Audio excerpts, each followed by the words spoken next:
আমরা কেউ অঙ্গীকার করতে পারি না আগামী ত্রয়োদশ জাতীয় সংসদ নির্বাচনের প্রেক্ষাপটে দেশের জন্য, দেশের মানুষের জন্য, গণতন্ত্রের জন্য, আমাদের সমৃদ্ধির জন্য আমরা আমাদের সবের নিজের ভোট, পরিবার পরিজনকে নিয়ে, মা বোনদেরকে নিয়ে, আত্মীয় স্বজনকে নিয়ে, এলাকাবাসীকে নিয়ে ধানের শীষের পক্ষে, খালেদা জিয়ার প্রতীক, জিয়াউর রহমানের প্রতীক, তারেক রহমানের প্রতীক, উন্নয়নের প্রতীক, বিশ্বাসের প্রতীক, আস্থার প্রতীক ধানের শীষকে একটা ভোট আমরা সবাই দিতে পারি না। ইনশাআল্লাহ সবাই আল্লাহ সাক্ষী। ভবিষ্যতে যদি কোন স্বৈরাচার আবারও এমন ভাবে আবির্ভূত হতে চায়, বাংলাদেশের মানুষ বিনা চ্যালেঞ্জে তাদেরকেও ছেড়ে দেবে না ইনশাআল্লাহ। আমরা ভোট দিতে চাই, আমরা ভোট কেন্দ্রে দিতে চাই। আজকে নির্বাচন নামক ট্রেনটি ইতিমধ্যে চালু হয়েছে, গতি ধীরে ধীরে বাড়ছে। প্রতিটা স্টেশনে মানুষ টিকিট কেটে অপেক্ষা করছে এই নির্বাচন নামক ট্রেনটিতে উঠবে এবং তার গন্তব্য নির্বাচনের বুথ সেন্টারে গিয়ে নিজের ভোট নিজে দিয়ে নিজের পছন্দের প্রার্থীকে নির্বাচিত করে একটি গণতান্ত্রিক সরকার প্রতিষ্ঠার জন্য বাংলাদেশের মানুষ মুখিয়ে আছে। যারা দিবা স্বপ্ন দেখছেন, নির্বাচনকে বানচাল করার চেষ্টা করছেন, ষড়যন্ত্র করছেন, আমাদের অন্তর্বর্তীকালীন সরকার প্রধান বিশ্ববরণ্য ব্যক্তি আমাদের ডক্টর ইউনূস স্যার বলেছেন, দেশে বিদেশে নির্বাচনের জন্য ষড়যন্ত্র হচ্ছে, নির্বাচন যেত সঠিকভাবে না হয়। আমরা বিএনপির পক্ষে অধ্যক্ষ ইউনূস স্যারকে অনুরোধ করব, আপনার প্রশাসন নিরপেক্ষ থেকে যারা চক্রান্ত করছে, যারা ষড়যন্ত্র করছে, আইনের আওতায় এনে তাদের বিরুদ্ধে যথাযথ ব্যবস্থা নেবেন। এটাই হচ্ছে আপনার দায়িত্ব।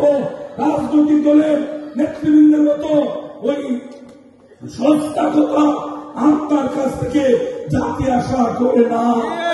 বিএনপি জনগণের দল, আমরা রক্ত দিতে জানি, আমরা গুলি খেতে জানি, আমরা জেল কেটে কেটে আমরা প্রমাণ করেছি।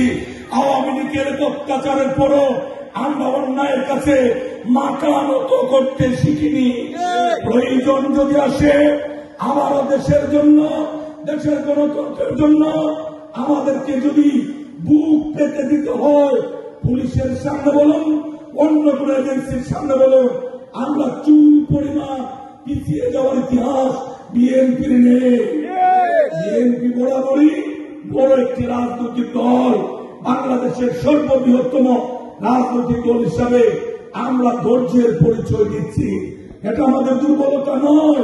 আমরা জানি বাংলাদেশের মানুষ যা চায় কোনদিন তার চাওয়া পূরণ না করে খালি হাতে বাড়িতে ফিরে গেছে, এমন ইতিহাস বাংলাদেশে অতীতে ছিল না, ভবিষ্যৎ হওয়ার ন্যূনতম কোন সম্ভাবনা নেই। বিএনপি বরাবরই মানুষের সঙ্গে ছিল, মানুষের সঙ্গে আছে, মানুষের দাবি আদায়ের জন্য যতক্ষণ পর্যন্ত মানুষের সঙ্গে থাকতে হয়, চূড়ান্ত পর্যায়ে বিএনপি মানুষকে ছেড়ে গড়ে ফিরে যাবে না ইনশাআল্লাহ। তাই অনুরোধ করি, আসুন সমস্ত ছলছাতুরি বাদ দিয়ে মানুষের হৃদয় জয় করি। আজকে লক্ষ্য করেছেন দল ধর্মের ঊর্ধ্বে উঠে সকল মানুষ একই মঞ্চে দাঁড়িয়ে আমরা বক্তব্য শুনেছি। সবাই বলেছেন এলাকার উন্নয়নের স্বার্থে, এলাকার শান্তির স্বার্থে, এলাকার সমৃদ্ধির স্বার্থে আমরা আগামী নির্বাচনে বিএনপির পক্ষে, ধানের শীষের পক্ষে যা যা করার করে এই যে স্কুল সেন্টারে হবিগঞ্জ পৌর এলাকার সর্বোচ্চ ভোট দিয়ে প্রমাণ করব মোহনপুর এবং ঘুষপাড়া এই অঞ্চলের মানুষ বিএনপিকে ভালোবাসে, ধানের শীষকে ভালোবাসে, জিকে গঞ্জকে তারা তাদের সেবক হিসাবে তাদের হৃদয়ে স্থান দিয়েছে। আমরা মানুষের জন্য কাজ করি, মানুষের পাশে আসুন। ছলছাতুরি করে নির্বাচন বিলম্বিত করে যদি মনে করেন মানুষকে ধোঁকা দিবেন, আওয়ামী লীগ থেকে শিখুন, শেখ হাসিনার কাছ থেকে শিখুন। শেখ হাসিনা এবং ওনার ছেলে গর্ব করে বলতেন বাংলাদেশের আইন শৃঙ্খলা বাহিনী নাকি শেখ হাসিনা নিরাপত্তায় না, অন্য কোন দেশে প্রশিক্ষিত বাহিনী নাকি 24 ঘন্টা ওনার নিরাপত্তা দেয়। এমন দম্ভ আমরা শেখ হাসিনার ছেলে জয়ের কাছ থেকে শুনেছিলাম। আমরা পরিণতি দেখেছি।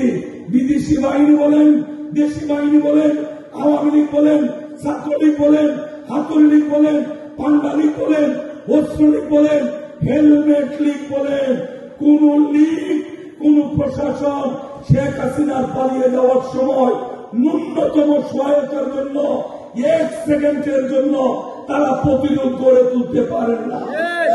এটাই বাস্তবতা, এটাই বাস্তবতা। যেমন করব তেমন তার ফল।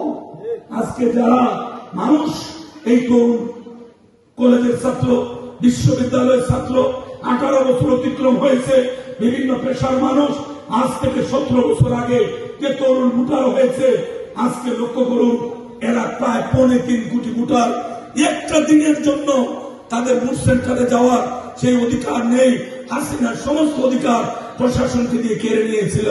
আর প্রশাসন এবং দোয়া তুলসী পাতা এমন ভাব ধরেন মনে হচ্ছে ওনারা অন্য কোন গ্রহ থেকে এসেছেন। বাংলাদেশের ইতিহাস ওনারা জানেন না। আমাদের বলতে কোনো দ্বিধা নেই। রাজশাহীতে যারা অন্যায় করেছেন, বরিশালে যারা অন্যায় করেছেন, খুলনা, ময়মনসিংহে যারা অন্যায় করেছেন, অথবা দূরে থেকে হাসিনাকে সহায়তা করেছেন, তারাই তো আবার ঘুরে ফিরে হবিগঞ্জের বিভিন্ন প্রশাসনের বড় বড় চেয়ারে বসে মুস্কি মুস্কি হাসেন আর আমাদেরকে হেদায়ত দেওয়ার চেষ্টা করেন। খেয়াল রাখবেন, হবিগঞ্জের মাটি, আমরা অন্যায়ের বিরুদ্ধে এই পবিত্র মাটিকে অন্যায় কাজে আমরা ব্যবহার হতে দেইনি। ভবিষ্যতে যদি কেউ স্বপ্ন দেখেন, ইতিহাস থেকে শিক্ষা নিন।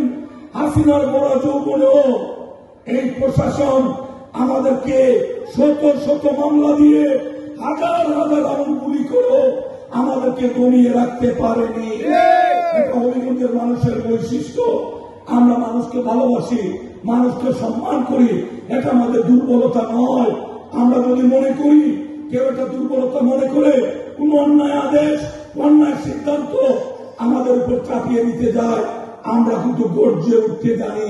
এটা আপনাদের অবগতির জন্য বলছি।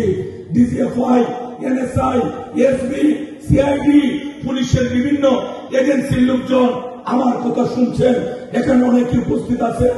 দেখে যান, ঘুষপাড়া, মোহনপুরের মতো এত ভিতরে এই রাতের বেলা আমাদের শত শত মামুন, বিভিন্ন বয়সের মুরব্বিয়ান, ছাত্র, যুবক, শ্রমিক সব এক হয়ে আছে। যদি আগামী নির্বাচনে ভোট নিয়ে কোন ষড়যন্ত্র হয়, বিনা চ্যালেঞ্জে আমাদের মানুষ আপনাদেরকে ছেড়ে দেবে। আমরা ভোট দিতে চাই, আমরা আমাদের পছন্দের প্রার্থী আমরা বেছে নিতে চাই। আমাদের প্রিয় নেতা তারেক রহমান সাহেব বলেছেন, আমার ভোট আমি দেব, যাকে খুশি তাকে দেব। আমরা সেইটাই তো বিশ্বাস করি।